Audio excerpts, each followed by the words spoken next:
রমাদানুল কারীমের শেষ দশকের প্রতিটি রাত একটুও না ঘুমিয়ে সারা রাত জেগে থাকা এবং জেগে ইবাদতবন্দি করা, এটা নবী আলাইহিস সালামের গুরুত্বপূর্ণ একটি সুন্নাহ।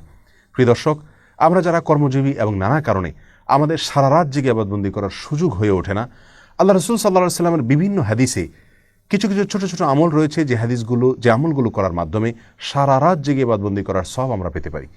সেরকম কিছু আমল আজ আমরা শেয়ার করতে চাই। তোমাদের প্রথম আমলটি হলো এশা এবং ফজরের সালাত জামাতের সাথে আদায় করা। এ বিষয়ে সহিহ মুসলিমের এক হাদিসে বর্ণিত হয়েছে, রাসূল আকরাম সাল্লাল্লাহু আলাইহি ওয়াসাল্লাম ইরশাদ করেছেন, মান সাল্লাল আয়শা ফি জামাআতিন কানা কা কিয়ামি নিসফি লাইলা। যে ব্যক্তি এশার নামাজ জামাতের সাথে আদায় করবে, আল্লাহ সুবহানাহু ওয়া তাআলা তাকে অর্ধ রাত জেগে ইবাদতবন্দি করা, দাঁড়িয়ে ইবাদতবন্দি করার সমান সওয়াব দান করবেন। ওমান সাল্লাল আয়শা ওয়াল ফজর মাল জামাআ ও ফি জামাআ কানা কা কিয়ামি লাইলা। আজ যে ব্যক্তি এশা এবং ফজর উভয় সালাত জামাতের সাথে আদায় করবে, আল্লাহ সুবহানাহু ওয়া তাআলা তাকে সারা রাত জেগে ইবাদত করার, দাঁড়িয়ে ইবাদত করার সওয়াব দান করবেন। দ্বিতীয় আমল হলো ইমামের সঙ্গে এশার সালাত এবং তারাবির সালাত সম্পূর্ণ শেষ মুহূর্ত পর্যন্ত থেকে আদায় করা।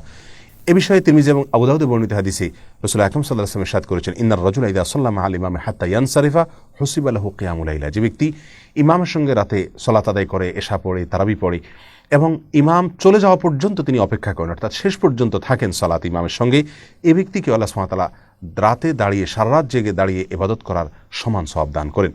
তৃতীয়ত হলো রাতের যে কোনো সময় 100 আয়াত তেলাওয়াত করা। এ বিষয়ে সহিহুল জামে একটি হাদিস বর্ণিত হয়েছে, যে হাদিসে নবী আলাইহিস সালাম ইরশাদ করেছেন, যে ব্যক্তি রাতে 100টি আয়াত তেলাওয়াত করে, আল্লাহ সুবহানাহু ওয়া তাআলা তাকে সারা রাতের ইবাদতের সমান সওয়াব দান করেন, যে কোনো জায়গা থেকে 100 আয়াত তেলাওয়াত করলে রাতের ভিতরে। 4 নম্বর আমল হলো, যে ব্যক্তি বিছানায় এলেন এই উদ্দেশ্যে যে তিনি উঠে ইবাদতবন্দি করবেন, কিন্তু তার ঘুম তারপরে প্রাবল্য বিস্তার করার ফলে তিনি আর জেগে ইবাদতবন্দি করার সুযোগ পাননি, ঘুম এসে গেছে এবং সেটা প্রবল হয়ে গেছে, এই ব্যক্তি যে প্রতিজ্ঞা করেছেন, তিনি যে দৃঢ় ইচ্ছা পোষণ করেছেন উঠে সালাত আদায় করবেন, শুধুমাত্র এই তার সদিচ্ছা এবং দৃঢ় প্রতিজ্ঞার কারণে আল্লাহ সুবহানাহু ওয়া তাআলা তাকেও সারা রাত জেগে যেভাবে তিনি নিয়ত করেছিলেন জেগে ইবাদত করবেন, সেভাবে আল্লাহ সুবহানাহু ওয়া তাআলা ইবাদতের সওয়াব তাকে দান করবেন।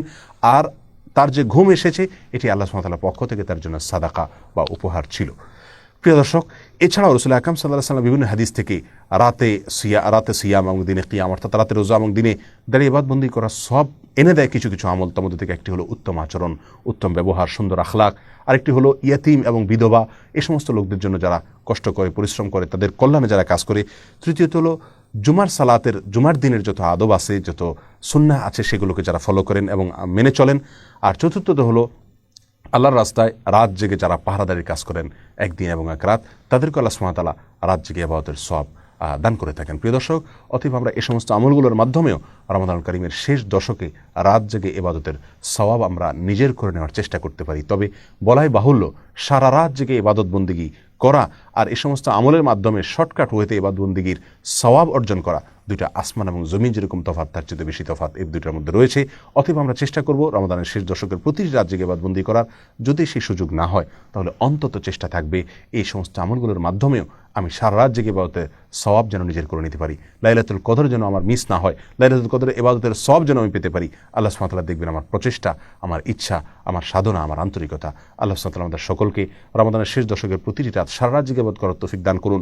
সেটা যদি আমরা করতে নাও পারি, অন্তত দুধের স্বাদ ঘোলে মেটাবার যে চেষ্টা, সেটাও যেন আমাদের মধ্যে থাকে, আন্তরিকতা যেন প্রকাশ হয়। আল্লাহ আমাদের সকলকে তৌফিক দান করুন। জাযাকুমুল্লাহু খায়রা। আসসালামু আলাইকুম ওয়া রাহমাতুল্লাহি ওয়া বারাকাতুহু।